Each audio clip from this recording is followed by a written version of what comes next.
Dixo Daily presenta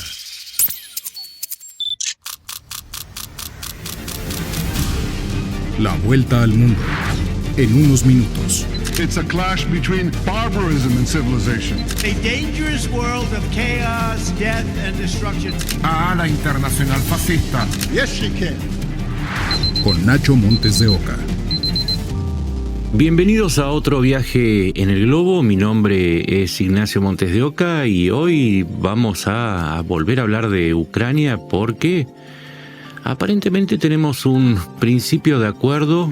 Hubo una reunión entre los delegados de Estados Unidos y Ucrania en Arabia Saudita y en principio se llegó a una conclusión que era necesario imponer una tregua de 30 días. Atención, porque esta tregua todavía no es formal, todavía tiene que ser aceptada por Putin. Y si funcionase, se congelaría el frente. Durante un mes tendríamos una pausa en la violencia. Y después de ese mes, si funciona y siempre y cuando Putin acepte, se hablaría más seriamente de un plan de paz ahora sí. Pero, como en el globo somos observadores de la realidad, y aunque nos encanta la paz, está primero nuestro deber para informarte, vamos a explicar por qué es tan difícil que Putin acepte. O mejor dicho, no es que acepte, puede aceptar. ¿Por qué es tan difícil que cumpla con una tregua? Vamos a empezar por el principio. Llevamos 3 años de guerra. Cuando Putin invadió Ucrania, el 24 de febrero de 2022, tenía un propósito y era el de tomar todo el país. No tiene otro sentido el enviar sus mejores soldados, su columna más poderosa, en dirección a Kiev, la capital ucraniana. Entonces su propósito era tomar los 603.000 kilómetros cuadrados que tiene Ucrania y a partir de ahí establecer un gobierno títere o quizás asimilar al territorio ruso todo el territorio de Ucrania. Llegó a controlar el 27% de Ucrania en los primeros meses de la guerra. Ya antes de la invasión del 22 controlaba un 7% del territorio ucraniano, es decir, los 42.000 kilómetros cuadrados, de los cuales 27.000 kilómetros corresponden a Crimea y el resto a las zonas separatistas del Donbass. Los Oblast, que es el nombre de una provincia ucraniana, los Oblast de Luhansk y Donetsk. En su momento de mayor expansión, ese 27% representó 161.000 kilómetros cuadrados. Pero luego, Ucrania reaccionó, lanzó una contraofensiva en agosto del año 2022, ese mismo año, y recuperó un total de 74.443 kilómetros cuadrados. Con lo cual, la superficie bajo el control ruso pasó del 27% al 18%. En otras palabras, Ucrania recuperó prácticamente la mitad de lo que había tomado Rusia. ¿Y por qué te cuento estos números? Primero porque no es cierto que Rusia esté ganando, porque su propósito principal era tomar Ucrania, y no lo logró. Su segundo propósito era tomar el Donbass, estas 2 provincias rebeldes, aún no lo logró. Y en septiembre de ese año, viendo que Ucrania recuperaba tierras, la Duma, que es el parlamento ruso, aprobó una ley por la cual se anexionaba, es decir, ya no se trataba de defender a los separatistas, sino que era tomar territorio ucraniano, se anexionaba unos 4 oblasts, ya no eran 2, eran 4. No solamente eran los de Luhansk y Donetsk, sino también eran los de Gerson y Zaporilla. ¿Cuál es el problema? ¿Por qué tiene tanto que ver con lo que se habló en Arabia Saudita y lo que se va a negociar? Es que ahora Putin, por esa ley, está obligado a terminar de tomar todos esos territorios que se ha anexionado. Y no terminó todavía, porque si vamos a las cifras, todavía le falta bastante. No poco, bastante. El Oblast de Luhansk casi lo tiene tomado en un 99%, pero el de Donetsk está en el 85%. Y los de Gerson y Zaporilla están en un 60%. Es decir que, por ley, ahora se ve obligado Putin a continuar la guerra hasta tomar esos territorios que ahora considera rusos. Y son 108.566 kilómetros cuadrados, de los cuales le falta 27.000 kilómetros cuadrados por tomar. Y además hay otro oblast al norte, en Kharkiv, en donde Rusia lanzó una enorme invasión y tomó el 5%. Es decir, Putin nunca dejó de querer tomar el territorio ucraniano y la tarea todavía la tiene pendiente.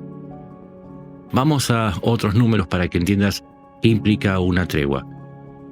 En este momento Rusia, por más que digan que está avanzando a pasos agigantados, está estancada.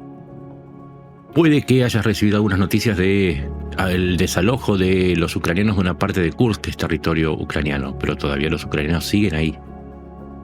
Y ahora, si vamos a las cifras del avance ruso, y ahora vas a entender por qué también Putin puede llegar a aprovechar estas treguas a su favor. En el último año, para que te des una idea, y si por más que te hayan contado que Rusia está avanzando en una cantidad arrolladora de kilómetros por semana, por día, por minuto, vamos a la realidad. En el mes de enero, Rusia tomó 427 kilómetros cuadrados. Te repito que el territorio de Ucrania es de 603.000 kilómetros cuadrados. En el último año, Rusia se apoderó en total de territorio ucraniano de 3.600 kilómetros cuadrados. Esto representa un 0.59% de Ucrania. Si alguien ve un avance arrollador de parte de Rusia, por favor que me avise, porque los que seguimos esta guerra no lo estamos viendo. Entonces, ¿de qué se trata esta tregua? ¿A quién le conviene? Por un lado le conviene a Ucrania porque está poniendo ahora a prueba a Putin diciéndole: nosotros vamos a frenar. ¿Vos te animás a frenar? Sabiendo que Putin no terminó la tarea, sabiendo que Putin ya sufrió suficientes pérdidas. Y ahora te voy a dar otras cifras para que lo entiendas. Y además, conoce que Rusia está llegando al borde del agotamiento.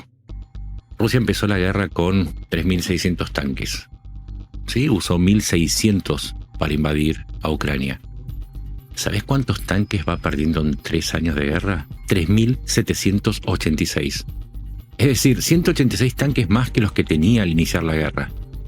Y vos me dirás, ¿pero por qué sigue teniendo tanques? Porque todavía sigue usando las reservas que tenía de tanques viejos de la era soviética. Tanques como, no sé, el T-60 o el T-54 o el T-80, que son tanques ya superados, viejos. Y en este proceso Rusia se fue envejeciendo en su ejército. Te tiro otra cifra. Vehículos de combate, esos vehículos que llevan a los soldados a la batalla o que los llevan desde la retaguardia más cercana, perdió 11.951 vehículos de combate blindados. ¿Sabes cuántos tanques produce? 200 tanques al año. Y recupera 900 de modelos viejos. Y de esos 11.000 vehículos blindados, al año produce 400 BMP-3, que es el modelo de orugas más famosos, y 400 del BTR-82, que es el modelo de ruedas. Es decir, menos de 900 por año. Perdió 11.000. Putin pedía esta tregua, pero lo que pedía era una tregua más larga. Ahora hay que ver si se va a exponer a aceptarla, frenar la ofensiva cuando estaba llegando al límite de su agotamiento, pero también estaba agotando a Ucrania. Ucrania aceptó sabiendo que es muy posible que Putin no solamente no la acepte, sino que también si la acepta no la puede cumplir y la va a seguir exponiendo al agotamiento.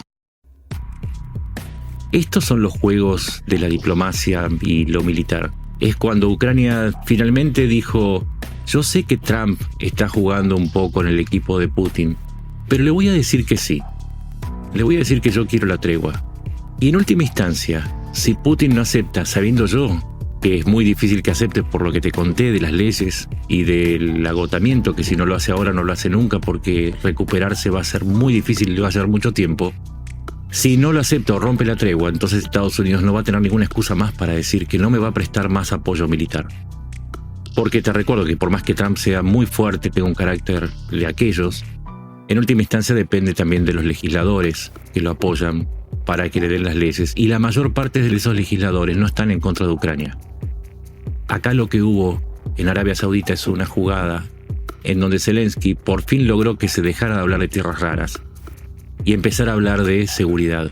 Y si se quiere, le tendió una trampa a Putin con algo que no va a poder cumplir, que es la paz. Cerramos con un dato. El día que se termina la guerra, la excusa de Putin para ser cada vez más autócrata se termina, porque gran parte de la persecución a los opositores y el poner a su economía a trabajar para la guerra, esas excusas se terminan. Entonces, acá hay un juego que tenemos que entender. Cuando Zelensky fue echado prácticamente después de la emboscada en el Salón Oval, todos decían una genialidad de Trump, una torpeza de Zelensky. Menos de un mes después se juntan en Arabia Saudita y Zelensky logró imponerle las condiciones que quería. ¿Y saben qué? Para cerrar, a cambio de nada, porque no le pidieron que firme un acuerdo por las tierras raras ni ningún acuerdo económico. Hicieron exactamente lo que necesitaba Ucrania: evidenciar a Putin y ponerlo frente al espejo y decirle: ¿vos también querés la paz? Porque Ucrania ya firmó a favor. Estos son los juegos de las relaciones internacionales. Y así funcionan. Veremos qué sucede. Deseamos la paz, pero también deseamos la justicia. Un país invadido y un país invasor. Cualquier acuerdo de paz tiene que tender a la justicia, porque la paz con sometimiento no es paz, es sencillamente imposición. Mi nombre es Ignacio Montes de Oca. Esto es El Globo. Me puedes encontrar en X como @NachoMDO o en Blue Sky como Nacho Montes de Oca.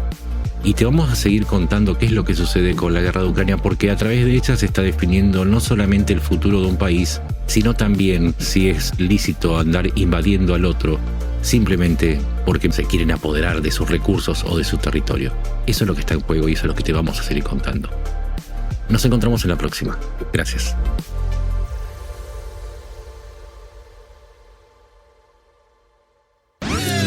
Una producción de Dixo.